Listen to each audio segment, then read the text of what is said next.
In this video, we take a look into what's known in Peru as Unan Pacha.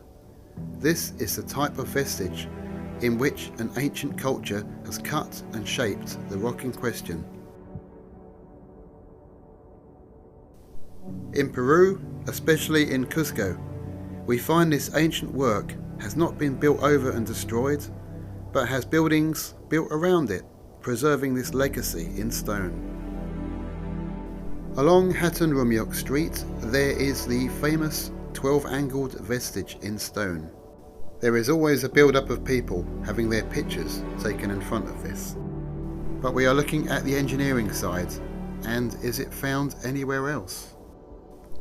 The Assyrian is one of the oldest megalithic structures in Egypt, geologically dated minimum 15,000 years.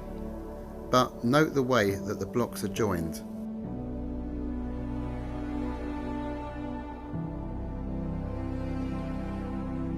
Another identifying mark are the use of wedges, which will be explained, a clear sign we are dealing with a high culture. This site is nowhere near Egypt or Peru, but again we find their fingerprints in stone. In Silistani, Peru, we again find a wedge. And the same again at Rumikolka. We also find that the stone has been cut in such a way so the block has a curved corner. This is technically very difficult and not a normal way of producing a square block. The Valley Temple in Egypt, at the base of the pyramids, appears to have all the stone blocks at 90-degree angles. The temple enclosure blocks are, but not the wall blocks that surround it. Back to Peru and Sacsayhuaman, at the site known as the fortress, we find the same way of shaping and cutting the blocks. And again at the Assyrian in Egypt, the same method utilized.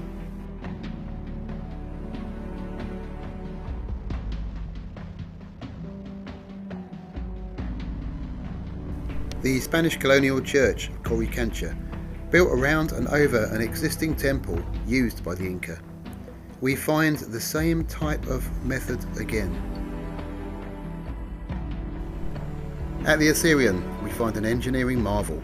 Cyclopean blocks of stone placed together like they were pieces of Lego. Temple of the Sun, Ollantaytambo. 6 Cyclopean blocks mounted and rigged in place on the side of a mountain. On closer inspection, we find the same type knobs found on the other structures. Supporters of the Stone Age type people in their bare feet say the knobs were used to lift the blocks with ropes, without knowing anything about breaking strains. However, not every stone block has these knobs. We are dealing with people who unfortunately have been conditioned to think in a certain way. The vestiges here at Sacsayhuaman are not boulders that have formed on each other naturally. They have all been placed in situ. Due to the lack of understanding the engineering involved and their appearance, some people always put forward the idea that it is geopolymer, which is a form of concrete. This is not the case at all, which we will go into a bit later. In dealing with Unan Pacha, not all vestiges are polygonal as at Sacsayhuaman. However, they are all still cut to fit. A scientific paper was published in trying to understand the reason the vestiges have been cut the way they are. Why are there wedges in place and the curvature created?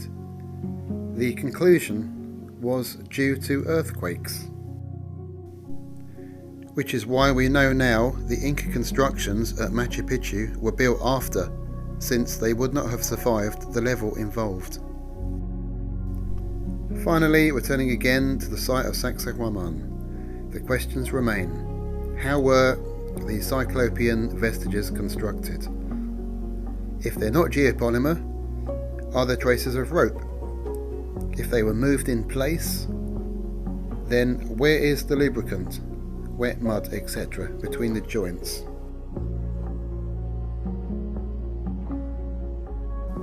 Samples of the limestone were taken and studied by the Russian Academy of Sciences. They referred to the rock as hydraulic limedough. They believe that it had been taken from the quarry and subjected to a heat in excess of 900 degrees Celsius. What we are dealing with, as Jesus Gamarra refers to, as vitrification. Part 2, we covered Unan Pacha.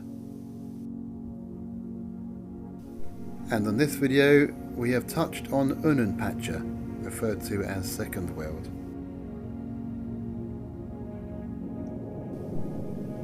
In the next video, part 4 and final episode, we will be walking with Jesus Gamarra, looking into what is referred to as Unan Pacha, or Thirst World.